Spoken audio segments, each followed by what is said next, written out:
इस दुनिया में कई ऐसी जगह हैं जिनके रहस्यों के बारे में आज तक पता नहीं लगाया जा सका है। और ऐसे में बात जब सबसे रहस्यमय जगहों की हो तो मिस्र के पिरामिड का नाम सबसे ऊपर आता है, जिन्हें 4500 साल पहले बनाने के बावजूद भी आज तक एकदम अच्छे से खड़े हैं, जबकि इनके बाद के बने कई इमारत धराशाह हो गए।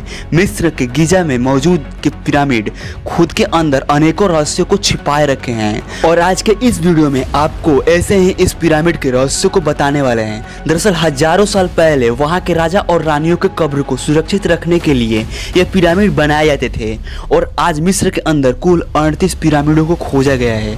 मिस्र के अंदर जो सबसे ज़्यादा प्रसिद्ध पिरामिड है वो है ये गिजा के 3 पिरामिड, और इनमें से एक पिरामिड सबसे ज़्यादा ऊंचा और सबसे पुराना है, जिसे यहाँ के चौथे राजा खुफू ने बनवाया था, इसलिए इसे खुफू का पिरामिड भी कहते हैं। ये पिरामिड अपने टाइम में बनाया गया सबसे ऊंचा स्ट्रक्चर्स में से एक था, और ये रिकॉर्ड इसके नाम 3800 सालों तक रहा। फिर 1311 में जब लिंकन चर्च बना तो ये रिकॉर्ड टूट गया।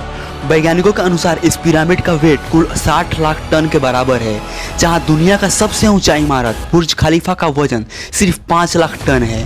कुल 23 लाख पत्थर इसमें इस्तेमाल किया गया है, जिसमें एक पत्थर का वजन 80 टन से भी ज़्यादा है। और हैरानी की तो बात यह है कि इतने बड़े पत्थरों को इतनी ऊंचाई तक ले जाना उस समय पॉसिबल नहीं था, क्योंकि उस टाइम साइंस भी इतना तरक्की नहीं किया था। प्राचीन मिस्र लोग ये मानते थे कि मरने के बाद इंसान को एक नई जीवन मिलती है, और इसलिए वो अपने राजा के मृत्यु के बाद उनके शरीर को मम्मीफिकेशन कर यहाँ के पिरामिड के अंदर दफना देते थे, और इनके शरीर के साथ साथ राजाओं के खजाने और कुछ जरूरी सामानों को भी दफना दिया जाता था, और इनके शरीर पर एक विशेष प्रकार का लेप लगाकर मम्मी तैयार किया जाता था। उस पट्टियों को लपेटकर ताबूत में बंद करके दफना दिया जाता था। और ये लोग इंसानों का ही नहीं बल्कि अपने प्यारे जानवरों का मम्मीफिकेशन करते थे। द ग्रेट पिरामिड के बगल में ही एक और पिरामिड मौजूद है, जिसे राजा खुफू के बेटे खाफरे ने बनवाया था अपने कब्र के लिए।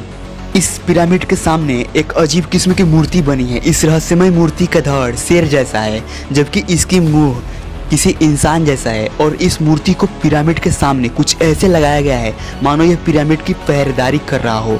इस मूर्ति से ही अंदाजा लगाया जा सकता है कि राजा खाफरे दिखने में कैसे होंगे। गीजा का तीसरा पिरामिड को मेनक्योर के पिरामिड के नाम से भी जाना जाता है, जो कि इन तीनों में से सबसे छोटा है, और इसको मेनक्योर ने बनवाया था, जो कि खाफरे का उत्तराधिकारी था। गीजा के पिरामिड को 481 फीट ऊंचा बनाया गया था, पर इसकी ऊंचाई दिनों पर दिन कम होती जा रही है, और इसका कारण है बारिश और तेज हवाएं, जिससे ये पिरामिड 26 फीट अपनी ऊंचाई को खो चुका है। वैसे देखो तो ये तीनों पिरामिड किसी रहस्यों से भरी जगहों में से कम नहीं है, क्योंकि आज के टेक्नोलॉजी से हम 5 लाख टन वाले वजन के पत्थर को 481 फीट तक ऊंचाई पर नहीं ले जा सकते। पर उस जमाने में भी ये लोग बिना टेक्नोलॉजी के इन पत्थरों को इतनी ऊंचाई पर बिना किसी मशीन के कैसे ले गए होंगे।